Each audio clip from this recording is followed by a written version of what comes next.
yo la grabo. Doctor, ¿cómo está? ¿Puede grabar usted? Por supuesto, ¿sí? Gracias. Les hacía referencia que es fundamental entender la diferencia. Entonces, cuando hay una emisión de bonos, ¿sí? El Estado no va a pagar lo normal. No sé si ustedes han escuchado muchas veces que se habla del riesgo país. El riesgo país es obviamente el temor que tiene el mercado internacional de que obviamente no se puedan cumplir las obligaciones. Entonces, si un país está bastante mal económicamente, el riesgo será alto o bajo. Será, por supuesto, alto, ¿no es cierto? Porque tengo miedo que me pague. Y como el riesgo sube, ¿qué va a suceder con el interés que voy a pagar? También tiene que ser alto para que alguien se logre convencer. No se olviden que a mayor riesgo, mayor rentabilidad. En ese sentido, en el caso específico de protocolo de Kioto, lo que se crea detrás es obviamente unos acuerdos desde el punto de vista de qué, de que había obviamente la necesidad y la disponibilidad por parte de los estados que formaron parte del protocolo de decir, vamos a disminuir nuestras emisiones.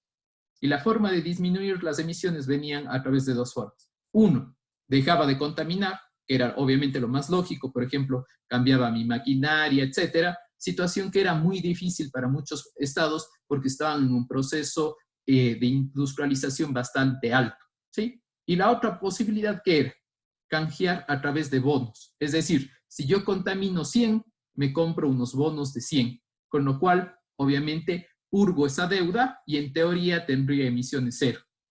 Sin embargo, ustedes saben que sigo contaminando, pero hay un país fuera, y que era el caso específico de Costa Rica, que por ejemplo lo utilizó, no solo Costa Rica, estoy poniendo el caso de Costa Rica, que ¿qué hizo? Vamos nosotros a vender bonos de carbono, es decir, tantas hectáreas permiten capturar X cantidad de CO2. En consecuencia, vamos a poner, ¿sí?, en conocimiento del resto de estados que pueden acceder, obviamente, a estos bonos y, obviamente, purgar parte de esa deuda, ¿sí? Esa era la idea que subyace detrás. Sin embargo, viene un segundo momento bastante importante durante ya este siglo, ¿sí? A partir del año 2008 hasta el 2015 respectivamente, donde se comienzan a dar ya más negociaciones, sobre todo en base a algunas evidencias científicas, ¿sí? Y sobre todo al compromiso también de algunos estados. ¿Quién toma un rol protagónico para que termine sucediendo esto? Estados Unidos. ¿Sí? Estados Unidos cambia su rol y tiene un rol protagónico de que, si bien es cierto, antes nunca quiso estar formando parte de estos convenios de materia ambiental, se da la coyuntura especial que un presidente, el señor Barack Obama, dice, yo sí voy a apoyar.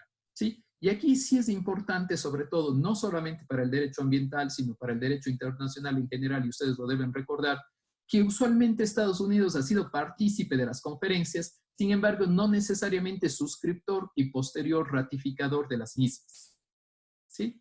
Véase uno de los instrumentos clásicos en el derecho penal internacional, por ejemplo, que es el Estatuto de Roma. Estados Unidos fue uno de los partícipes quien llevó adelante todo el proceso y ¡pum! ¿Qué sucedió? Ellos no firmaron ni ratificaron. ¿Sí? Sin embargo, el cambio sustancial que se da en el caso de París, ¿sí?, es que Estados Unidos estuvo presente y tuvo una importancia trascendental. ¿Cuál fue el otro actor fundamental que tuvo gran importancia aquí? La religión, el Vaticano, la Iglesia Católica, a través de Francisco. Y sobre todo, no sé si han tenido oportunidad, esperaría que después lo hagan, si revisen Laudato Si. En Laudato Si van a ver, y llama poderosamente la atención, tomen y comparen cualquier dos encíclicas, ¿sí? Comparen una encíclica, por ejemplo, de la década de los 70 o de los 80 respectivamente. Las encíclicas no son otra cosa que los documentos a través de los cuales la Iglesia Católica, y en este caso su máximo representante, el Papa, pone de manera manifiesta una posición, ¿sí? Entonces, por ejemplo, voy a tener una posición frente al aborto, voy a tener una posición frente al matrimonio, voy a tener una posición frente a la familia. Llamó poderosamente la atención que en el año 2015 el Papa diga, no, yo voy a tener una posición frente al medio ambiente. Oiga, sí, pero hay otras amenazas, ¿no? Yo quiero poner especial atención en el medio ambiente. Y si se fijan en el documento, es un documento no tan religioso como uno creería, ¿sí? Sino un documento bastante técnico, ¿sí? Incluso con la utilización de muchos tecnicismos, con, por ejemplo, la repetición constante de los temas relacionados con cambio climático y con los temas relacionados a su vez con la defensa del agua y de los animales. Llama poderosamente la atención y se termina aprobando. Y obviamente los factores indirectos que van a estar asociados aquí serán precisamente los de Estados Unidos. Antonio dice, los bonos internacionales son iguales a los que se dieron en el feriado bancario. A ver, hay que saber distinguir entre dos cosas, ¿sí? Los bonos que usualmente negocian los países, obviamente, es la deuda pública, ¿sí? Deuda pública que se pone en conocimiento del mercado internacional, que se toman obviamente los mismos y que todos los estados lo hacen, no solamente el Ecuador durante el periodo bancario. Por ejemplo, el Ecuador hace unos, no sé si me equivoco, hace unas 6 semanas aproximadamente, tuvo que pagar una deuda de bonos de una emisión de deuda del año 2010. No sé si ustedes recuerdan que había una crítica, decir, pagamos la deuda externa o destinamos esos recursos para la emergencia, ¿sí? Ahí había una disyuntiva, ¿no? Al final del día, no es deuda contraída ahora, es una deuda que se contrajo ya hace algunos años y obviamente los intereses y el capital determinado vencían en esta fecha. Lo que se hizo por parte del gobierno fue pagar por lo menos los intereses y aplazar el pago de capital respectivo. ¿Con qué propósito? Bajo el propósito de, en teoría, ser todavía atractivos al mercado internacional en el momento que tengamos que emitir nueva deuda y que obviamente el riesgo país disminúa. Mateo Romero, quería hacer alguna consulta. Sí, doctor, buenos días. Buenos días. En el caso de los tratados internacionales, siempre Estados Unidos, digamos, ha alegado que no puede suscribir, firmar estos tratados porque sus estados son independientes. Estos estados independientes, al no ser países posterior a esto, ¿podrían adherirse a un tratado internacional o no? Buena pregunta, muchas gracias. Aquí regresamos a una de las bases, sobre todo que ustedes la deben tener de ciencia política y de derecho constitucional, respectivamente, de las dos ideas básicas de Estado, del Estado unitario y de el Estado federal. En el Estado unitario es bastante sencillo, ¿no es cierto? En el Estado unitario, obviamente, hay una unión al interior y esa unión permite, entre otras cosas, que si bien es cierto, por ejemplo, tengas una administración descentralizada, al final del día todas las relaciones externas, la política exterior, los tributos están centralizados, versus un Estado federal. El Estado federal termina uniéndose por varios motivos de carácter geográfico, militar, estratégico, etc. En el caso de Estados Unidos, crean una superestructura que es obviamente un sujeto de derecho internacional y este sujeto de derecho internacional, atención, si bien es cierto, está compuesto por estados federados, por favor, no independientes, estados federados, ¿sí? Los estados federados sí tienen una autonomía muy importante. Y dentro de esa autonomía tienen, por ejemplo, manejo de tributos, manejo incluso de determinadas normas criminales, tienen su propia legislación, etcétera, etcétera. Pero hay, sí, unos cotos vedados, si tú lo quieres llamar así, que terminan uniendo a esta superestructura de Estado. Y entre ellos se encuentra la defensa nacional, no la defensa interna. Por ejemplo, cada Estado tiene su propia policía, pero existe un solo ejército, ¿sí?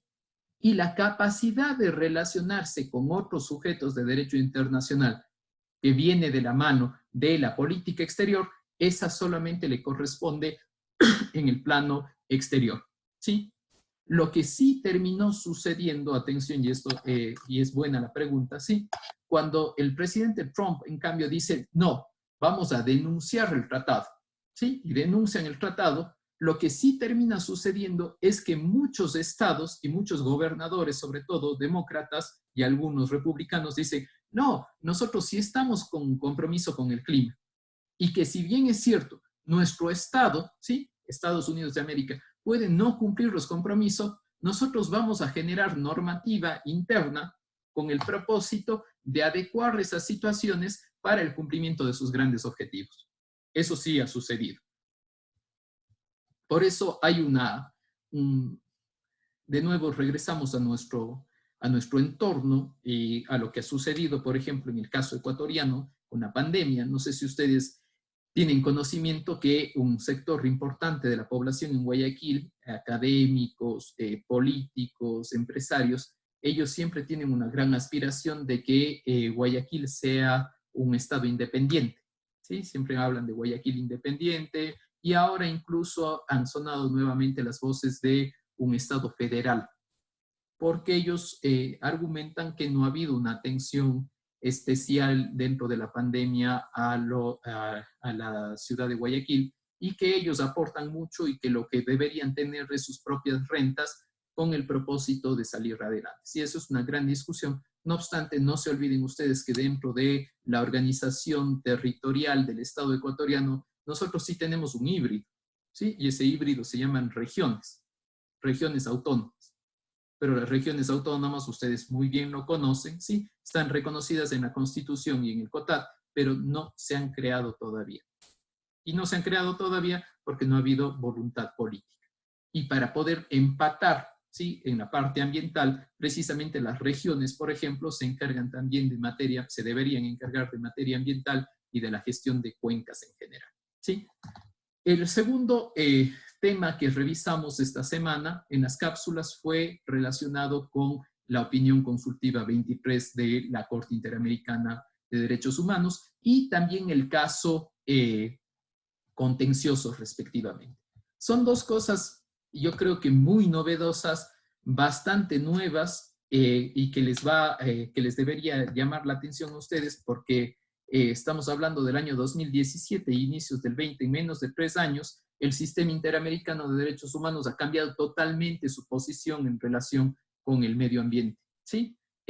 Cosas que les deberían quedar, acordarse que cuando hablamos de derechos económicos, sociales y culturales y ambientales, estamos hablando de los DESCA, ¿sí? Con A al final, DESCA, ya no solamente DESC, ¿sí? Y que el protocolo facultativo de la Convención Americana que permitió esto se llama Protocolo de San Salvador. Acuérdense que fue el de San Salvador y que la opinión consultiva fue solicitada por la República de Colombia.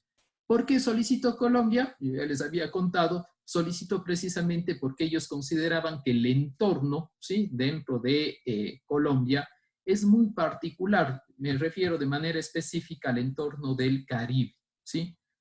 Colombia, al igual que Ecuador, por su zona, su ubicación geográfica, tiene unas características muy importantes en relación con biodiversidad, entre otras cosas. Y en el caso del Caribe, se realizan muchas actividades de tipo turístico, pero también industrial, ¿sí? Véase que en la zona del Magdalena, por ejemplo, es una de las zonas donde mayor extracción de carbón que se realiza, ¿sí? Colombia ha sido, si ustedes quieren, a nivel internacional, bastante activa y propositiva en los temas ambientales. Yo solamente me voy a referir a 3 cosas, ¿sí? El primero, que se relaciona con la opinión consultiva solicitada. La segunda, el río Atrato, que nosotros habíamos visto el video, ¿sí? Y el tercero, que también es muy importante y que guarda relación con esto, es la sentencia de la Corte Suprema de Justicia en el caso de los jóvenes que reclamaban responsabilidad internacional a futuro por el cumplimiento de los compromisos internacionales por parte del Estado colombiano por la falta de reforestación y protección de los bosques en la selva colombiana. ¿Qué termina diciendo la Corte en el primer caso en la opinión consultiva? En la opinión consultiva, como ustedes ya recordarán, se establece que sí se reconoce el medio ambiente sano. Ahí en ese momento todavía no bajo una visión propiamente biocentrista, un poquito más antropocentrista, se reconocen cuáles son los principios, obviamente se reconoce el intergeneracional, el de precaución, de prevención respectivamente, y le dice hasta dónde tienen que llegar los estados. Y si ustedes quieren el segundo escalón, por eso está en otra cápsula inclusive, y la deben haber visto ayer o hoy, ¿sí? O la pueden ver después, se refiere en cambio al caso contencioso. Y en el caso contencioso de la República Argentina, en cambio, el plus es que ya no se basa simplemente en una opinión consultiva. Nota mental, ustedes ya vieron derecho constitucional y deben haber discutido en su momento, ya vieron procesal constitucional, ¿no es cierto? ¿sí? Y deben haber discutido, obviamente, el valor de las opiniones consultivas.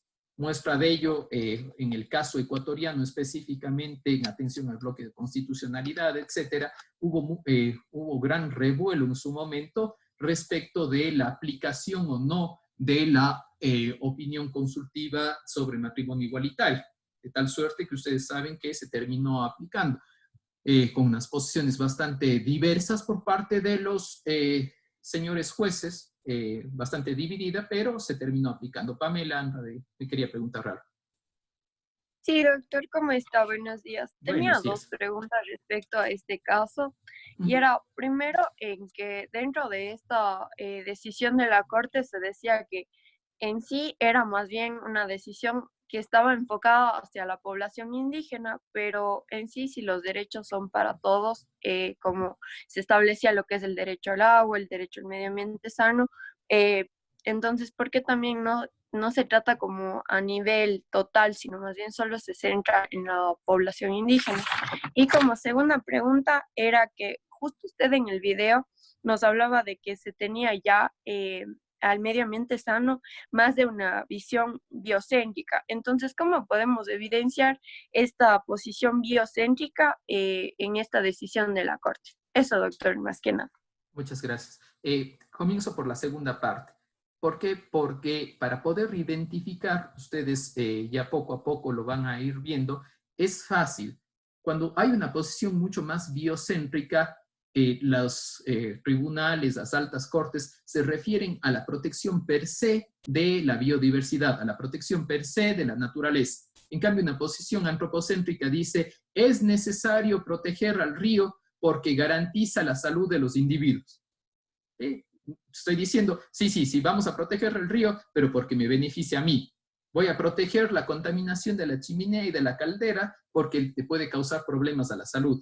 No porque se está contaminando el ambiente, sino porque la contaminación del ambiente deriva un problema para la salud del individuo. ¿Sí? Esa es la visión clásica del derecho ambiental y así ha sido desarrollado desde mediados del siglo XX. Y en segundo lugar, en cambio, relacionado al caso específico ya contencioso, obviamente aquí la Corte se pronuncia necesariamente frente a quien es el solicitante, y el solicitante en este caso es la comunidad. Lo que pasa es que dentro del contexto específico habían unas particularidades, yo se me había referido, sí, que no solamente tenían que ver con la calidad del agua, ni solamente con el acceso al agua o a los alimentos, sino era a través de las formas tradicionales como ellos lo hacían. No es lo mismo que la comunidad tenga, si ustedes quieren, un grifo de agua en mitad del centro parroquial, que ellos tengan de manera tradicional su manera de caminar a las orillas, bañarse con sus niños, que los hombres o mujeres respectivamente tengan responsabilidades frente al manejo de la tierra, que manejen sus propios cultivos. Al final del día, estas ideas de desarrollo en sí, de aquí no quiero ser purista, sino al contrario, puede llegar a suceder. Por ejemplo, la incorporación de grandes proyectos de infraestructura, por ejemplo, megaproyectos, etcétera, terminan cambiando la idiosincrasia, terminan cambiando en territorio las situaciones que suceden. Véase cuando se realiza una gran obra, una infraestructura a nivel, qué sé yo, de hidroeléctrico, minero, etcétera, o petrolero, termina cambiando muchísimo las condiciones de la población. Y lo que se ha visto, por ejemplo, en el caso ecuatoriano, para no ir muy lejos, es que han habido también posiciones por parte de dirigentes indígenas que han negociado a nombre de sus comunidades, por ejemplo, el libre acceso para la explotación de determinados recursos, porque ellos se han beneficiado económicamente. La corrupción no solamente llega a escalas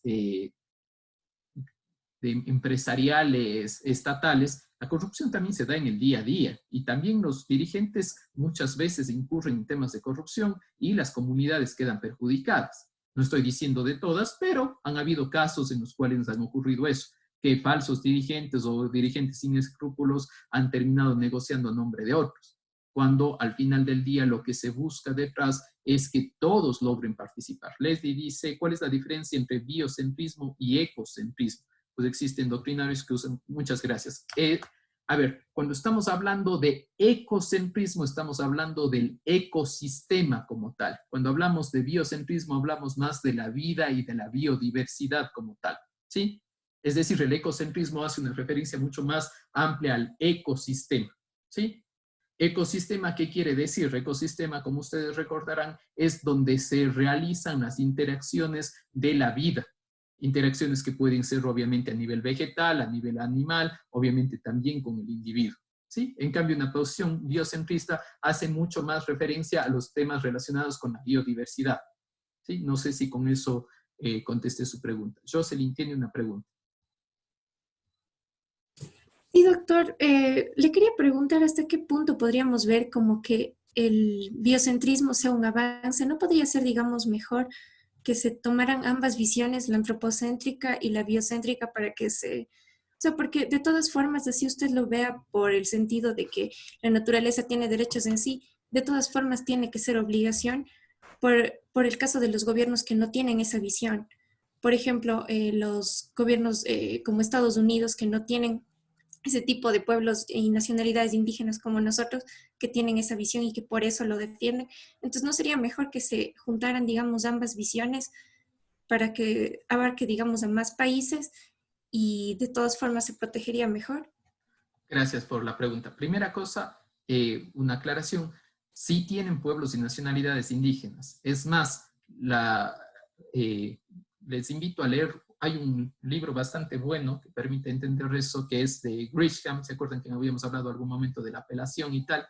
Grisham es uno de los autores por excelencia de los thrillers jurídicos, ¿sí? Todo abogado o abogado en proceso debe leer a Grisham, pero él hace referencia precisamente a qué sucede con las poblaciones indígenas. No se olviden que el libro incluso que ustedes están leyendo de por qué fracasan los países habla precisamente de que la diferencia entre Estados Unidos, los territorios actualmente ocupados por Estados Unidos y los territorios del sur, radicaba entre otras cosas por cómo se dominó y entre quienes conquistaron. Al norte llegaron los Pilgrims, ¿sí? Y sobre todo se dio un manejo distinto. Se decía, en el sur, ¿qué hicimos? Esclavizamos, hicimos que los indígenas trabajen para nosotros. Cambio en el norte, lo que se hizo fue trabajar en relación con la tierra y, atención, se dieron grandes matanzas, dicho sea de paso, pero sí quedaron determinadas poblaciones pequeñas. Tanto es así, y esto llama poderosamente la atención, aunque usted no lo crea, ¿sí?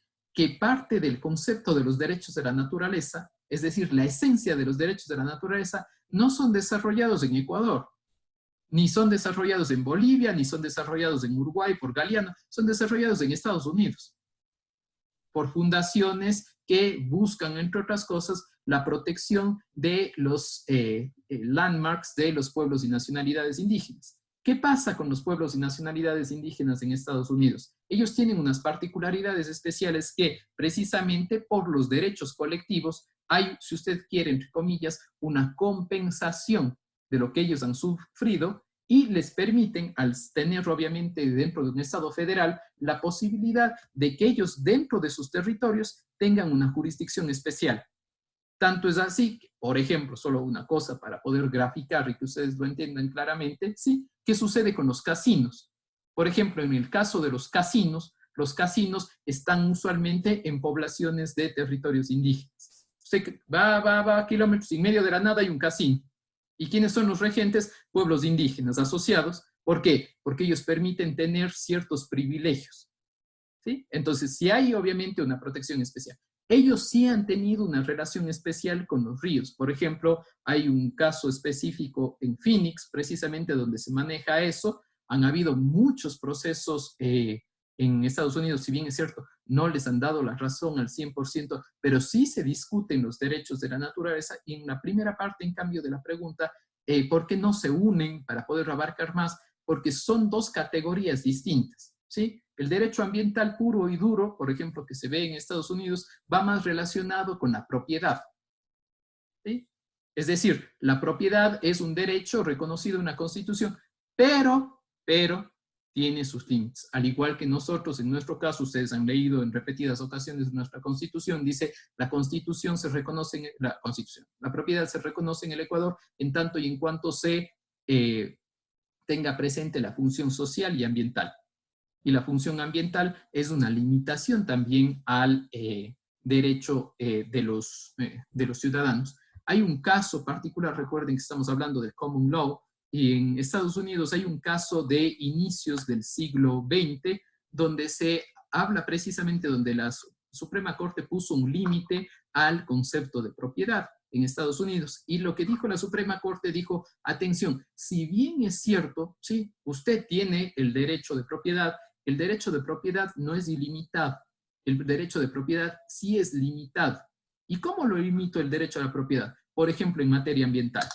En materia ambiental, en este caso, les voy a hacer, si me permiten, un gráfico rápido, ¿sí? Para que ustedes se den cuenta en la pantalla. Es el siguiente caso, ¿sí? Esta es una ciudad.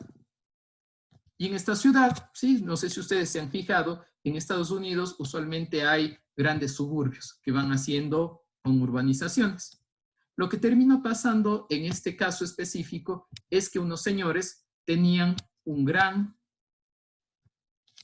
espacio de terreno aquí, y en ese espacio de terreno ellos tenían ubicados fábricas, ¿sí? Cuando se quería sacar la licencia urbanística para poder realizar la construcción, ellos que dijeron, nosotros queremos, obviamente, urbanizar todo esto, con el propósito de sacar una alta rentabilidad. ¿Qué le dijo el ayuntamiento de la ciudad? El ayuntamiento de la ciudad, del municipio, le dijo, no, nosotros dentro de la planificación urbana, para que vean que es muy importante el tema de unir el derecho administrativo, el derecho municipal y el derecho urbano, le dice, no, nosotros dentro de la planificación urbana tenemos previsto que por aquí va a pasar una vía, que esta zona sí puede ser urbanizada y usted sí podrá sacar rentabilidad, pero esta zona, sí, como acá habían fábricas, factories previamente, esto será una zona industrial. Con lo cual usted no puede utilizar esto para urbanizaciones. ¿Qué pasaría si utilizo yo para urbanizaciones? Y ahí contesto rápidamente tu pregunta, ¿sí? ¿Qué estaría pasando? Estaría pasando que la contaminación llegaría directa acá y no sería lógico que las ciudades tengan a su vez, obviamente, cerca de, obviamente, una urbanización, ya sea con situaciones relacionadas con residuos, fábricas, entre otras cosas. ¿Sí? Estaba pidiendo la palabra Janine. Doctor, buenos días, compañeros, buenos días. Con respecto a la sentencia del caso Laca Jonat, tengo una pregunta en cuanto a la resolución, ya a la sentencia como tal, que me parece un poco incongruente con respecto a que una de las cosas que fue que la Corte criticó al gobierno de Argentina fue que el Estado precisamente violó la garantía judicial al plazo razonable. Sin embargo, la sentencia lo que hace es darle un plazo de 6 años para el cumplimiento de las medidas de reparación. Entonces, me parece un plazo un poco exagerado. Desde mi punto de vista, quería su opinión al respecto. Muchas gracias. Recuerden que si ustedes quieren la sentencia, yo creo que es bastante ambiciosa, sinceramente, ¿sí? En primer lugar, la crítica que se hace en relación al plazo razonable es que el derecho ya está reconocido. El derecho de los pueblos indígenas, en este caso, respecto de su propiedad comunitaria, no estaba en discusión, ¿sí? En el caso no se discute eso. Lo único que se discute es que pese a haber estado reconocido, les dan largas para no darles los títulos de propiedad, ¿sí? Ese es el quid del asunto. ¿Por qué les dan 6 años? Les dan 6 años porque, paréntesis, un Estado como la República de la Argentina no puede desembolsar para poder crear un fondo que se está pidiendo para tomar todas las medidas de reparación y para cumplir las casi 12 obligaciones que le pide la Corte Interamericana, ¿sí? No se olviden que al final del día, la Corte, siempre estamos detrás de la buena fe de los estados para su aplicación. Y aquí viene otra de las grandes disyuntivas que Gargarella, ustedes conocen que es un constitucionalista argentino, pregunta, dice, ¿hasta qué punto, ¿sí? El activismo judicial debe inmiscuirse, por ejemplo, en la toma de decisiones? Me explico. los señores jueces de la Corte, ¿hasta qué punto deben ponerse a pensar, y ustedes algún día serán jueces, auxiliares, etcétera, hasta qué punto deben ponerse a pensar en la situación económica del país sobre el cual están fallando? ¿Hasta qué punto tienen que decir, ah, no, pero es que es un país pobre, no van a poder hacer eso, más bien pidámosle argumentos? O en su defecto, no pensar en nada y automáticamente pedir que se haga inmediatamente, como se dice, en menos tiempo y no darles un plazo dentro del cual puedan, obviamente, de manera práctica utilizarlo. Esa sería la opinión personal. Estefanía quería hacer una consulta. ¿Cómo está, doctor? Buenos días. Buenos días. Continuando con el tema de los derechos de propiedad que comentábamos, si bien, como usted mencionó, el derecho de propiedad ya estaba reconocido para las comunidades indígenas, no se le dio una aplicación efectiva en la República de Argentina. Por eso la Corte en las reparaciones establece que se otorgue un título de propiedad, es decir, de alguna manera se formalice este derecho de propiedad.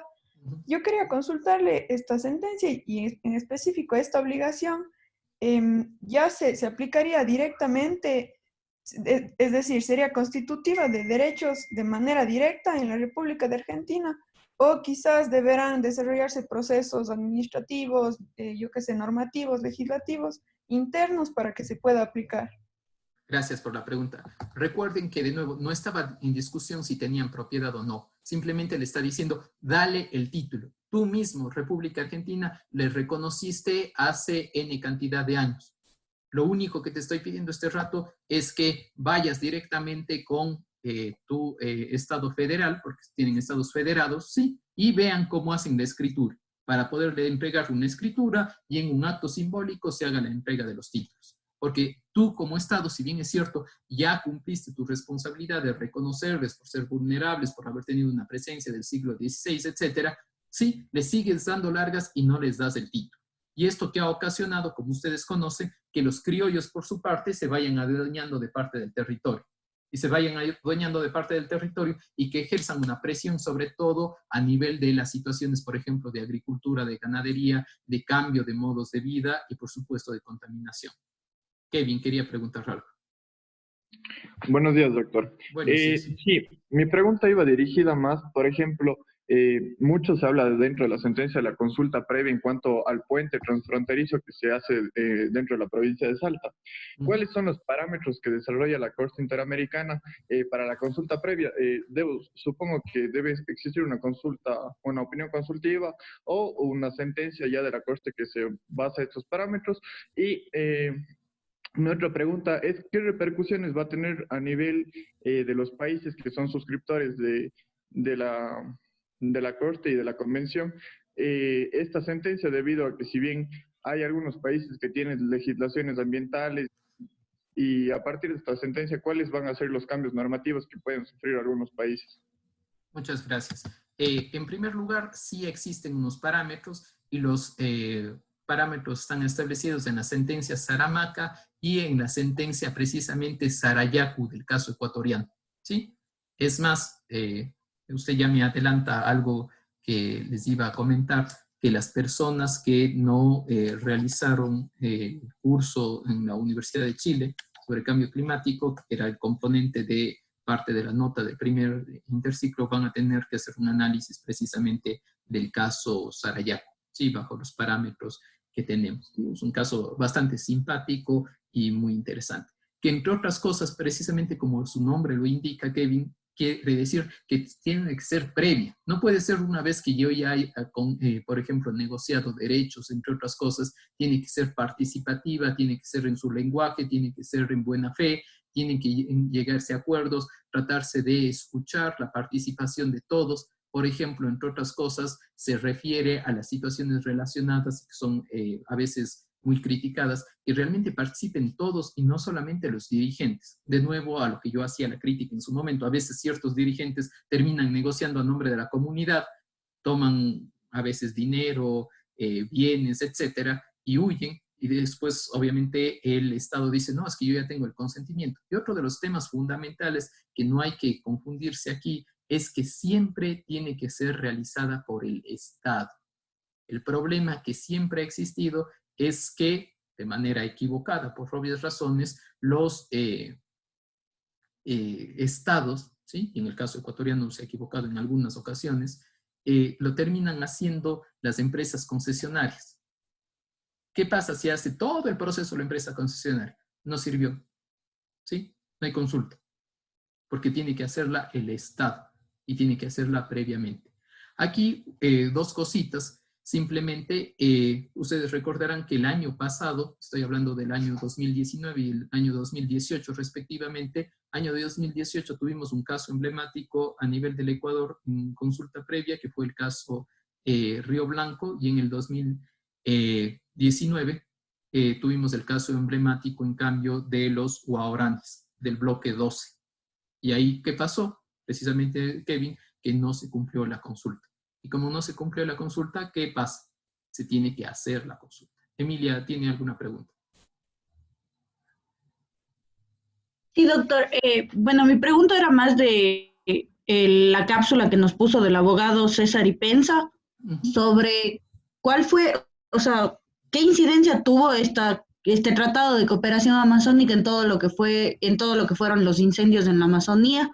Y qué, o sea, qué influencia tuvo o qué pudo haber hecho considerando la posición del presidente de Brasil, que no quería ningún tipo de cooperación internacional ni de ayuda internacional, y si este tratado pudo hacer algo al respecto o no.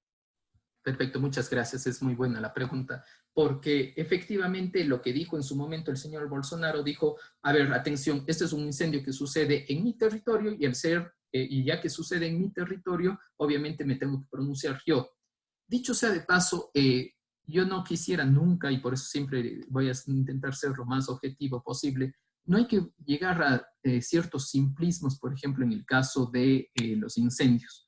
En el caso de los incendios, se decía, entre otras cosas, no es un tema provocado, lo único que se está buscando es expandir la frontera agrícola, o en la otra posición, en cambio, decían, eran incendios provocados por los movimientos ecologistas con el propósito de generar problemas. Atención, ahí hay una realidad. Primera realidad es que cada año, ¿sí?, hay periodos de sequía largos y que usualmente siempre hay incendios. Eso es una realidad. Por favor, no de esas dimensiones, ¿sí? No de esas dimensiones, pero usualmente se presentan cierta cantidad de incendios por la sequía que existe y a veces tormentas eléctricas que esto genera. Dos, también es cierto que hace 2 años aproximadamente, con la llegada del presidente Bolsonaro, se cambió la política a nivel de la expansión en la zona de la Amazonía. Es decir, se pagó a colonos para que comiencen, entre comillas, a colonizar los territorios con el propósito de expandir la frontera agrícola. Eso sí es una realidad. Y también es una realidad, por otro lado, que había mucha oposición al interior. Eso no resta, y aquí viene ya en cambio su pregunta, que efectivamente el convenio, tanto el de diversidad como el de cooperación, hacen que se entienda la Amazonía como un todo, de la cual colaboran todos los países, Surinam, Venezuela, por supuesto Colombia, Ecuador, Perú y Brasil, ¿sí? Todos son parte, y como todos son parte, todos tuvieron que tomar decisiones. No sé si ustedes recuerdan, pero hubo una cumbre precisamente que se activó, y esta cumbre, cuando se activó, se permitió ver que muchos de los problemas eran de carácter transfronterizo. Un tema que hemos debatido en algunas oportunidades aquí, que si bien es cierto, yo puedo coger y como ser humano trazar los límites y definir un territorio, pero al final del día el medio ambiente, los animales, etcétera, no saben de fronteras, con lo cual los problemas se convierten en transfronterizos y la visión tiene que ser a nivel de cooperación. ¿Cuál es el problema desde el punto de vista operativo? Los fondos, como el resto de organizaciones, que no todos los estados cumplen con la entrega de los fondos respectivos para sacar adelante estas iniciativas. ¿Y por qué? Porque usualmente detrás de cada una de las iniciativas existen determinados países. Y estos países apoyan o no, dependiendo quienes estén sacándolo adelante. Por ejemplo, cuando estaban un eje, si ustedes quieren, con el señor Bolsonaro, no me refiero al caso de este convenio, pero en general a determinados ejes, cuando están ejes de izquierda o están ejes de derecha, se terminan apoyando el uno o el otro, con el propósito de sacar adelante estos proyectos internacionales, cuando lo lógico sería que se deba trabajar en cooperación per se por el fin mismo y no solamente por las situaciones coyunturales. José Solís. Doctor, yo quería hacer una pregunta, pero acerca de la sentencia de Argentina, perdón que le haga Claro. revisar. No, no. Es por la reparación también. La Corte dice, menciona a la población criolla cuando se tiene que retirar de las zonas que estaban en discusión. Ujú. Y cuando dice que dentro de los 3 primeros años debe ser como que el Estado incentivar a que sea voluntario y después podrá hasta utilizar, o sea, desalojarlos, algo así. Sí, No sé si ahí crea un poco de inseguridad jurídica y también se contradice, ya que ella misma dice que antes de tomar decisiones debe haber consultas previas y como los criollos al ser involucrados debería buscarse soluciones con ellos mismos. Perfecto, buena pregunta, Solís. Sin embargo, tenga presente una cosa. Primero, no confundir el tema de la consulta. La consulta es solamente para pueblos y nacionalidades indígenas. Ergo, no aplicaría para criollos. ¿Qué pasó? Los criollos, obviamente, bajo estos criterios que no solamente se dan en Argentina, se han dado en todos los países, es más, en nuestro país también se ha dado durante muchísimo tiempo en la zona del oriente. ¿Qué se hizo?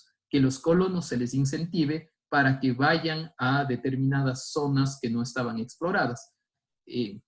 Porque no toda la gente se queda en las ciudades. No toda la gente se queda en las ciudades por el valor de la tierra. Si la tierra cuesta mucho, obviamente las personas preferimos mudarnos a sectores de extrarradio donde podemos pagar menos dinero y tener obviamente más terreno. Si las personas en las localidades, por ejemplo, de Salta, no tenían acceso, comienzan a irse a ciertos territorios cercanos a la de los pueblos indígenas. Como los pueblos indígenas no tenían un título efectivo, tenían una presencia, sí, desde el siglo XVI, pero como no tenían un título, los otros comienzan a tomar posesión. Lo que le dice la sentencia es, atención Estado, dentro de su responsabilidad, garantícele a la comunidad que obviamente no, estas personas criollas, primero les puede usted desalojar de manera pacífica, concertada, diciendo que ya les van a entregar los títulos a los pueblos y nacionalidades indígenas, porque no son parte de su territorio y no se le ocurra, obviamente, reconocerle a través de procesos judiciales respectivamente. Ha sido una práctica bastante común, por ejemplo, la realización de este tipo de situaciones, por ejemplo, en nuestra costa ecuatoriana, ¿sí? Un propulsor dice, vamos, hay un terreno que no está ocupado o que no está explotado. Yo soy el dirigente de las tierras y les ofrezco que vamos a, a tener los títulos de propiedad. Páguenme determinado valor, les lleva a las personas, lo toman por la fuerza y después, con el paso del tiempo, terminan exigiendo a las autoridades municipales que les otorguen los títulos, las famosas legalizaciones, cuando obviamente se trata de un tema totalmente arbitrario. Sin embargo, gran parte, por ejemplo, de la ciudad de Guayaquil, ahora legalizado, sí, que forma parte de los UASMos, etcétera, fue manejado de esa forma. Se metían en las haciendas. Y como las haciendas no podían tener todo el control, sí, con la fuerza y con la fuerza política de determinadas ramas, sí, fueron haciendo que se den procesos de legalización. Al respecto, les recomiendo una película que está durante estos días de pandemia abierta, que es Sin muertos no hay carnaval, del director Sebastián Cordero, ecuatoriano, ¿sí? Donde se narra precisamente una historia, a mí me gusta bastante, bastante buena, de un proceso de ocupación de unas tierras y estas tierras están precisamente dentro de un bosque protector. Y ocurren una serie de situaciones donde ustedes se van a dar cuenta cuál es el rol que usualmente tienen las personas que tramitan o si ustedes quieren para hacer con un término suave, pero que realmente trafican con la tierra, ¿sí? En ese sentido. Ramiro Urgiles está pidiendo la palabra. Buenos días, doctor. Tenía una pregunta precisamente en relación a la consulta previa, libre e informada, enfocado en relación a las sentencias sobre el caso que nosotros ya habíamos analizado de Río Blanco, sobre la comunidad de Molleturo, precisamente en relación a las alegaciones que realizó el Estado de que estas comunidades no eran indígenas y por tanto no eran titulares del derecho a la consulta previa, libre e informada, en cuanto no constaban en los registros como comunidades indígenas. Y precisamente en este caso, la Corte Interamericana de Derechos Humanos menciona que las personas que no formen parte de comunidades indígenas no pueden participar en este caso y únicamente se las puede considerar como interesados quizá por algunos otros derechos que puedan verse afectados. Entonces, en ese sentido, esta sentencia quizá abre paso para que tome fuerza esta posición de que el Estado, o sea, una determinación objetiva, y más bien no este conjunto de costumbres, de manifestaciones objetivas de las personas, las que determinen si un grupo es o no indígena. Sí, lo que pasa es que ahí también la interpretación que se hizo de manera específica en el caso de Río Blanco tuvo que ver, entre otras cosas, la discusión si debe estar o no en registro y sobre todo el tema de los modos de vida y de la autoidentificación, ¿sí? Autoidentificación, es decir, que no necesariamente tengo que cumplir ciertos parámetros o un checklist, si usted quiere, o estar reinscrito en un lugar determinado para sentirme o no indígena. Y esto ha generado, entre otras cosas, bastante inseguridad para el Estado. Sin embargo, el Estado, dicho sea de paso, tampoco ha contestado de una manera correcta. En el caso específico ecuatoriano, ustedes conocen que los derechos colectivos están reconocidos en nuestra Constitución. Es más, la propia consulta previa, libre e informada está reconocida en nuestra Constitución. Y está reconocida en nuestra Constitución bajo el artículo 57, sí, de manera particular el numeral 7, donde se habla de los que se reconoce a las comunas, comunidades y pueblos y nacionalidades indígenas, los derechos colectivos, y habla de la consulta dentro de un plazo razonable, etc. ¿Qué es lo lógico? Y esto, ustedes son estudiantes, sin embargo, son estudiantes muy buenos, brillantes, de una excelente universidad. Saben que para poder regular un derecho, ¿a través de qué puedo regular un derecho reconocido a nivel constitucional? ¿Cómo lo regulo? Políticas públicas. A través de las leyes inferiores. Sí, en unas leyes inferiores. ¿Qué tipo de ley? Si es un derecho. Leyes orgánicas. Perfecto, sí, para usted es clarísimo, ¿sí? Debería irse ya de asesor a la presidencia de la República, ¿sí? ¿Qué hace? No, es que es real, ¿sí? ¿Qué pasa? Si hay un derecho que se llama consulta previa, ¿cómo se debería regular? A través de una ley que sea la ley que regule a la consulta previa. ¿Qué se hizo? ¿Sí? Se tuvo la oportunidad en el Código Orgánico del Ambiente de regularlo, no se hizo. Y se reguló, ¿sí?, recién el año pasado en el reglamento al Código Orgánico del Ambiente. Y en el reglamento, norma inferior, ni siquiera regula en su totalidad, sino dice, cada ministerio emitirá su propia normativa en cada caso para regular la consulta previa, libre e informada. Al final del día, después que dice, no, es que los jueces siempre están en nuestra contra y no nos dejan, no nos permiten el desarrollo. A ver, no es que los jueces quieran o no quieran, los jueces aplican la norma. Y obviamente si está en una norma inferior, está mal realizado. ¿Qué debía haber hecho? Regularse a través de una ley, y no se lo hizo. Bueno, vamos finalizando. Sobre todo les quería pedir, por favor, para el día lunes les pido, esto es obviamente totalmente abierto, vamos a trabajar a partir de las 3:30 de la tarde, una sesión de Zoom, pero aquí quiero que cada uno de ustedes, ¿sí?, yo no les voy a imponer, sino cada uno de ustedes tome un tratado internacional de derecho ambiental, ¿sí? Si a alguien le interesó el tema de la consulta previa y quiere revisar el convenio 169, si a alguien le interesó la declaración de Río del 92, si alguien quiere hacer el Acuerdo de París, si alguien quiere tomar la opinión consultiva, etcétera, ¿sí? Tómenle y hacen un pequeño brief de a qué se refiere, qué regula, cuál fue el contexto histórico, esto me interesa mucho, cuál fue el contexto histórico, ¿sí? Y cómo cree que ha repercutido en el caso del derecho ambiental ecuatoriano, ¿sí? La idea es que simplemente se van a conectar y ya saben cuál es el protocolo, les voy a ir preguntando a cada uno de ustedes, ¿sí? Además, les voy a pedir una pequeña retroalimentación del texto de los pecados de París, ¿sí? Del Acuerdo de París, de ese textito que está subido en la red, ¿vale?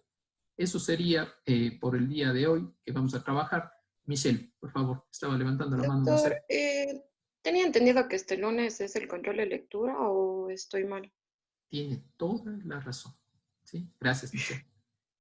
Entonces, lo dejaríamos para el próximo día viernes, ¿sí? Para que ustedes puedan trabajar. El control de lectura Lo único sí será en las horas de clase como tal.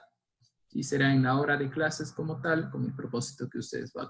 No se va a preguntar en qué año se hizo, etcétera, ¿sí? Sino será una pregunta de un contexto y con las opciones múltiples respectivas, ¿sí?